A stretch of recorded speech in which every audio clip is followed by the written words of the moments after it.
Om Namo Bhagavate Vasudevaya.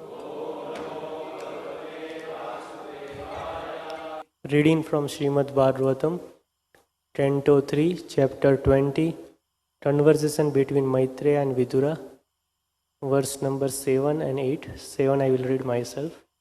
Evam urudra savaparishta rishibhi naimisayanai bhagavati arpitatyatmanas tanaha sruyatamiti. Translation. On being asked to speak by the great sages of Naimisaranya, the son of Romaharsana, Sutta Swami, whose mind was absorbed in transcendental pastime of the Lord, said, "Please hear what I shall now speak." Verse number 8. Sutta uvacha Harer drita krodha tano swamayaya Nisamya kor udaram rasatalat.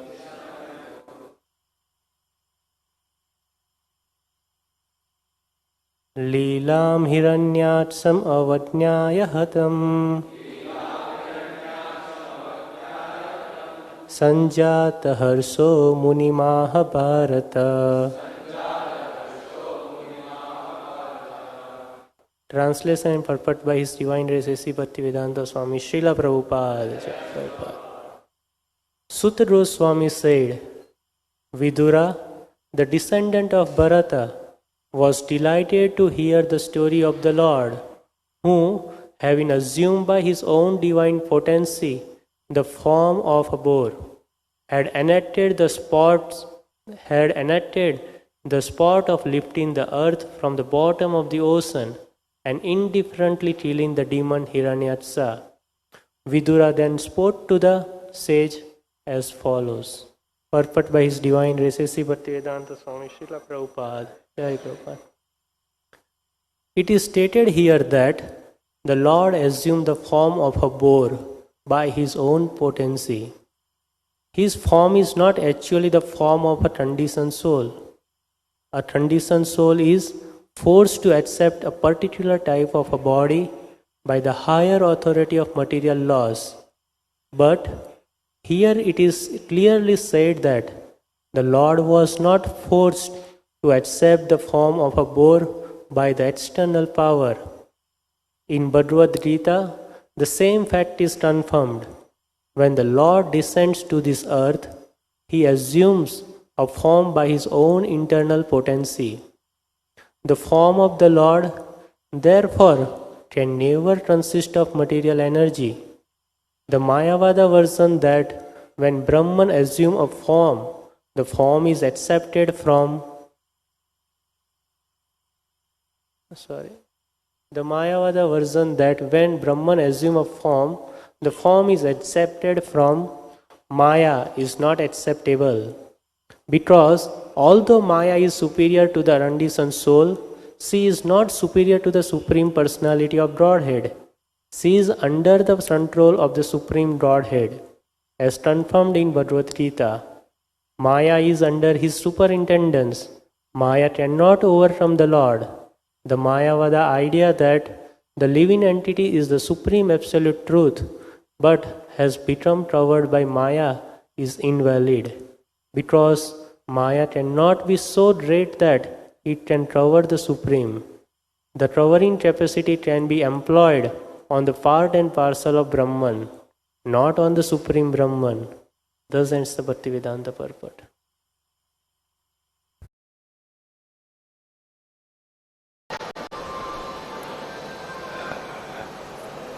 Between Vidura and Maitreya that took place is being narrated by Sutta Goswami.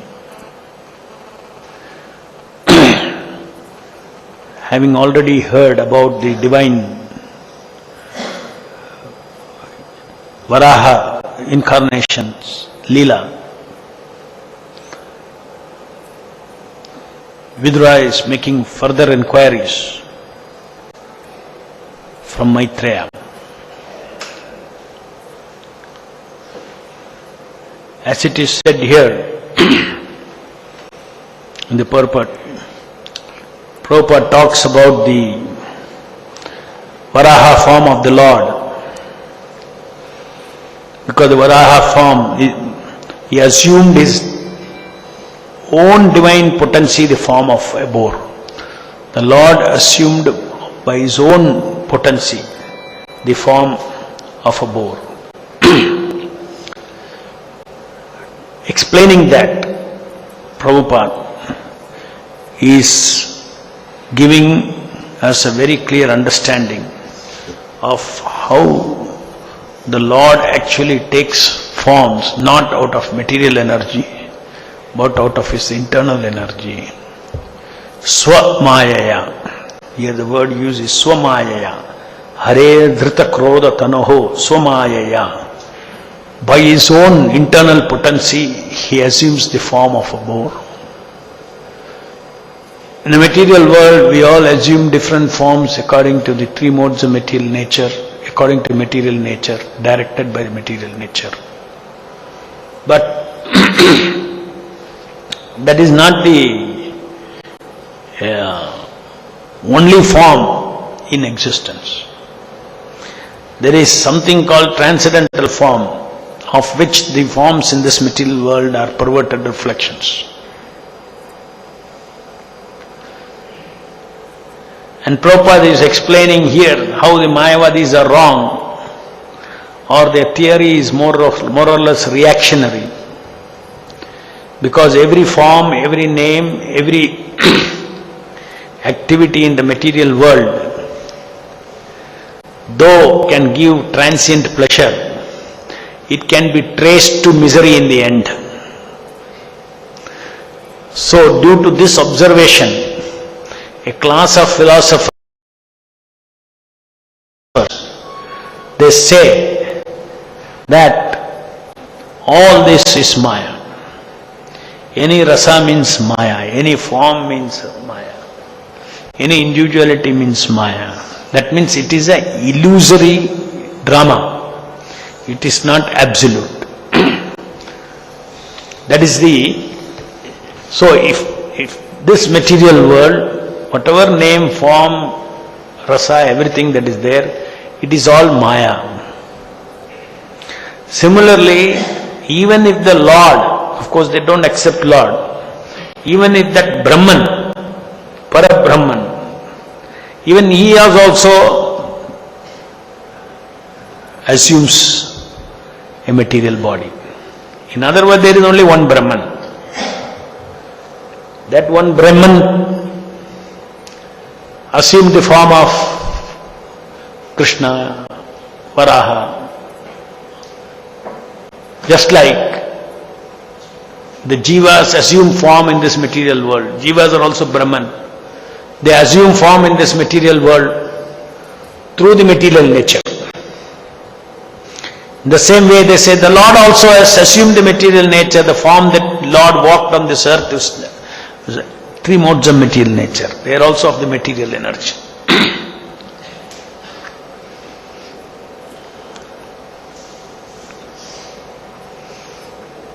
The Mayavada school of thought says that ultimately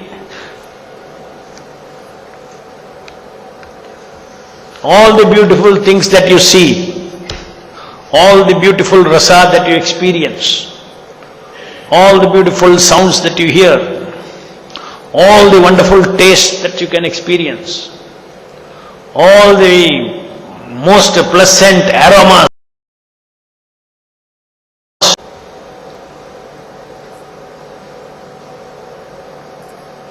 all this is not the real pleasure of the Atma.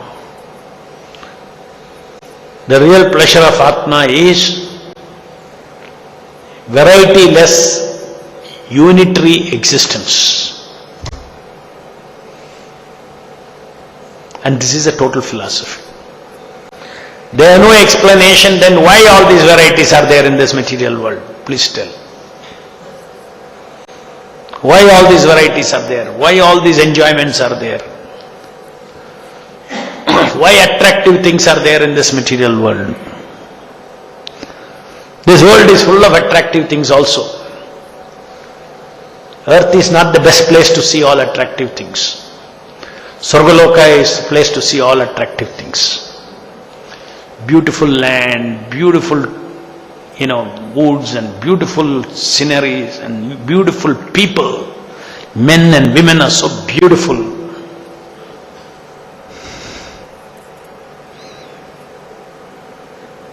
So all these things are, according to Mayavada philosophy, that these are all relative, which is correct. It is relative, no doubt.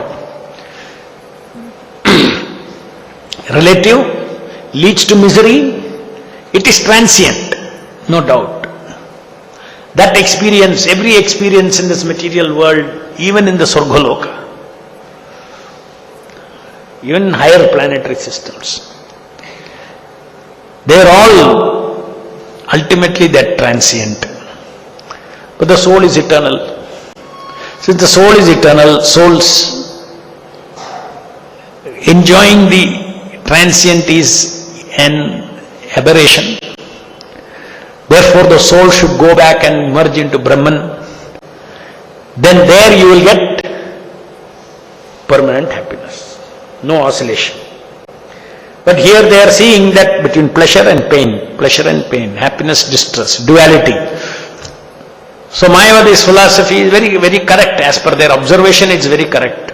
They observe, look, I run after happiness, I run after pleasure, I run after beautiful forms, I run after beautiful rasa, everything I run after, but everywhere it is a fact that I end up in a mess.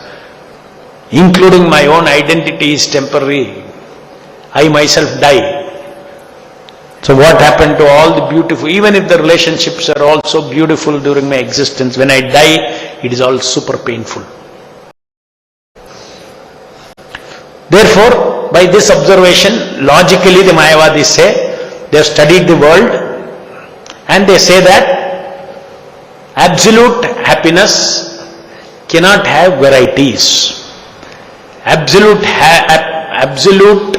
truth cannot have attractive form, cannot have attractive name, cannot have attractive anything. Attraction means Maya. Therefore their exercise is to give up all attractions and identify yourself into oneness, variety-less oneness. Oneness means variety-less. Moment any variety your mind conceives, you are in Maya. So they struggle to, that of course that oneness experience can be experienced because there is a field. There is an existential field called Brahmajyoti where that experience is permitted if you go there. So that also reinforces that. They go there and they experience that existence, pure existence, unmixed with three gunas, Brahman experience. But look at the Vaishnava philosophy, Vaishnava understanding. Completely in contrast to that. You need to understand this very, very clearly as Vaishnavas. Mayavada philosophy is sour grape philosophy. There is grape, I try to jump. I don't get it. Then he gives up and, that grape is sour. And it goes away. The sour grape philosophy. Similarly, the Mayavadis, they jump, they try to enjoy everything in this material world. Form, relationships, taste, touch, smell, and they are analyzed everywhere. It is all not giving the sweetness that they are expecting, that the soul is expecting. Soul is expecting eternal quality of happiness. So they search, there must be somewhere, then finally they decide, no, it's not there. And therefore, the philosophy specifically stresses that there is no absolute form, there is no absolute name, there is no absolute sound, there is no absolute taste, there is no absolute sight, there is no absolute beautiful things to see, there is no absolute sound which is beautiful to hear, there is no absolute taste which is so tasty. There is no absolute aromas. There is no absolute beautiful attractive forms of male, female, animals, trees, land, sun, moon, planets. All these things, they don't exist. If at all it exists, it is all in the Maya world. Vaishnava philosophy says that there is another world, Vaikuntha Loka, where there is beauty, where there is varieties of forms, varieties of people, varieties of relationship, varieties of animals, varieties of vegetation, varieties of lands, varieties of sky. It all exists, but they are all, everything in this material world is a poor imitation of that in the spiritual world. In varieties it is there. In some places it's not poor imitation, excellent imitation. In Surgaloka it's excellent imitation. On the earth it is little poor imitation. Just like I am this body. In the earthly planet, you will see lot of dead bodies going. So it will disturb you also. Oh, I am not eternal, this body will die. In Surgaloka, you never see anybody carrying any body to Smashana. It's all nicely arranged. Covering is very much better arranged. On the earthly planet, covering keeps, very often the covering is removed. The duality is seen too much in this on this earthly planet, sukha, dukkha. Even people who are very rich, they will have some health problems. Suddenly, on this earth, one cannot say I am completely, all kinds of continuous sukha I get, happiness I see. No.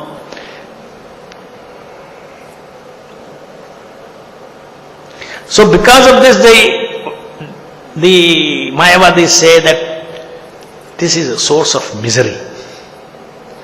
Name, form, all these things. Get detached from all these things. Neti, neti, neti. This will never give you happiness, which is correct. We are also saying it will never give you happiness. But they are saying it will never give you happiness, therefore become varietyless. Become everything one. We say this never give you happiness. These varieties never give you happiness. We also say. But we say that if you change your attitude, you can live in a world of complete positive name, fame, taste, form, smell, planets, everything you can live there, beautiful relationships, never dying, eternal relationship, you can be there, provided your attitude has changed. So just see, it's just for you get another world just for a change of attitude. What is the change of attitude? Which is very typical in this world. I want to possess and enjoy every attractive thing. I want to possess, bring under my control everything that is attractive so that I can enjoy it. That's all. This one attitude, covetousness, possessing, including this body, I want to possess it so that I can enjoy it. And anything that you possess, you become attached. Because it is become an object for your enjoyment. Now what is the other attitude which will be eligible for you to go to the spiritual world? Because in the material world, anything that is attractive, you look at it and you look at it in a covetous manner. and you want for it. You want it. At least desire, you desire. If permitted, yes. Everything attractive you want to enjoy in the material world. Only the world doesn't that. It's a too competitive world.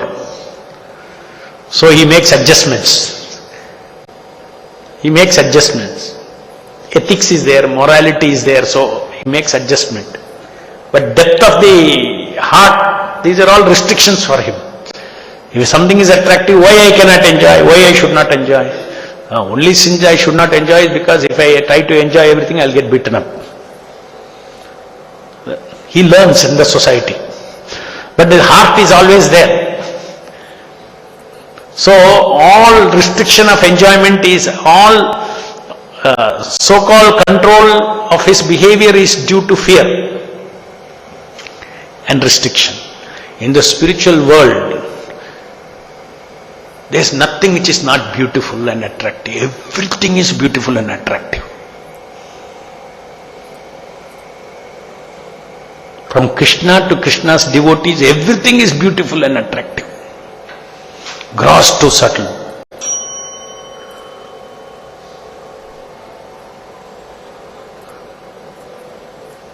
So with this attitude, can we go there? No, you cannot go there. Because then you will be covetously look upon everything and try your right. Therefore you have no entry there.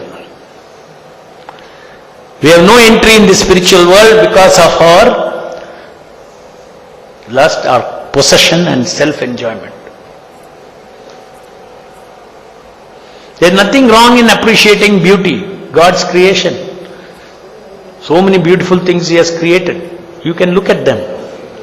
Not in a covetous manner, but in an appreciative manner of Krishna's creation. Not thinking now that is for my object of enjoyment. That is a pure seeing of this material world. Pure seeing of material world is to see everything as a property of Krishna and Krishna as the supreme enjoyer. That training is what Vaishnavas are learning under the Acharya's directions. To purify their consciousness, to see the Lord's glories everywhere.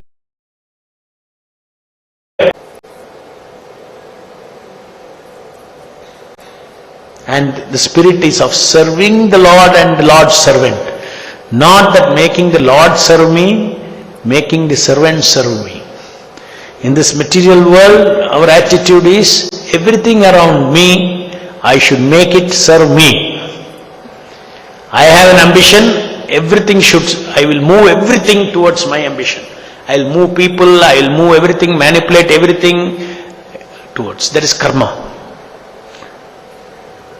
Some do it unintelligently, like in modern world, they try to control directly. In ancient world, it was done intelligently by doing great punya, by earning lot of punya, and then becoming powerful. So that is the ancient method. Now foolish methods are there. It will not last long. If at all somebody is controlling it, is because of his past punya. And with time everybody is losing punya. The only people who are getting punya, if at all punya, even punya, yet is the Vaishnavas who are chanting Hare Krishna.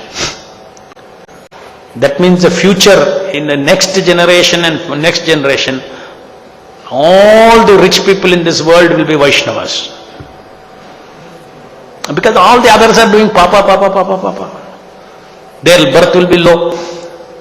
And those devotees who are chanting Hare Krishna, who are not fully ready to go to the spiritual world, who got so many material desires,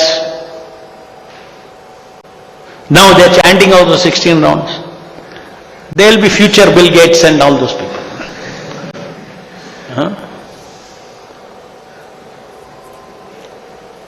Like if some preacher is attached to car, he will become Bill Gates next life.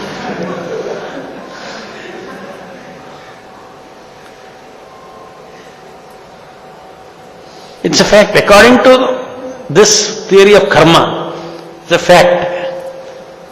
You'd say 50 years from now, this world, top, all, everything will be controlled by devotees. Even materially speaking, the Shastra says chanting Hare Krishna, even though it's not being chanted for punya. Fire is fire. There is a component of punya automatically included when anybody chants. Because it's God's name. It's actually being chanted for bhakti, but automatically it is most powerful punya.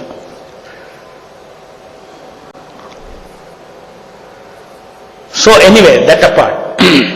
So these Mayavadis, they oversimplify the entire existence and existential philosophy. They say that what is there? It's all variety, is all problem. Absolute truth is plain light, Brahman, identity-less, formless, rasa-less, relationless existence. That is they say. But we say, no, my God, how can you say, how can you underestimate the beauty of existence? I mean, what is the intelligence of the Creator? Such beautiful things is creating. Is there no meaning to such wonderful rasa even in this material world? Dasya rasa, Sakya rasa, Madhurya rasa, even in this material world. Because illusion reproduces original. A imitation gold experientially is like a real gold. Existentially it is not gold, but experientially it is like gold. So in the same way, in the material world also, experientially we see varieties, especially in heavenly planets and all. Such fine, beautiful relationships, such fine rasa, Madhurya rasa, all this. If in the material world it is there, how perfect and how great and how tasty, how it will be, only it's a different type in the spiritual world. Now forget that. How tasty, what will be the quality of enjoyment of rasa, transcendental pleasure of God Himself, whose capacity to enjoy unlimited. Okay, I am tiny, but God's pleasure is unlimited. That is described in Chaitanya Charitamrita. The loving relationship between Krishna and Radharani. What is the extent of that? What is the degree of that? You can imagine. We cannot imagine. What would be that? In the material world, if Madhurya Rasa, like it described in the Bhagavatam and all, in the spiritual world, beautiful damsels and beautiful dancing and music and nice beautiful gardens and everything is so nice described. Rasa. But absolute rasa is there also. That is bhakti rasa. That is what Vaishnava world is giving. Vaishnava Krishna consciousness means ultimately bhakti rasa. We don't deny varieties. We don't deny beauty. We don't deny attractiveness. Attractive seeing, attractive tasting, smelling, all this. We don't deny. And attractive loving exchanges, we don't deny. In absolute existence there is loving exchange, and that can be practiced here in this material world by a bhakti yogi. It can be practiced here. Active reciprocation from Krishna, who is in everybody's heart, that can be practiced, experienced here. It's not some future you go there. In our life we can experience, in day-to-day life we can experience. At our own level of purity, Krishna is reciprocating. Lord as a protector, as Nrsimhadev's devotees have relationship. As super soul, devotees have relationship. As a deities whom we are serving, we have relationship and reciprocations. It is real. Real varieties of life. Devotees are praying every day, please engage me in your service. Please grant me your service. Your service is so sweet. Your service is so tasty. Please grant me your service. That is the meaning of Hare Krishna, Krishna Krishna, Hare Hare, Hare Ram, Ram Ram, Hare Hare. Any questions? Mike, here.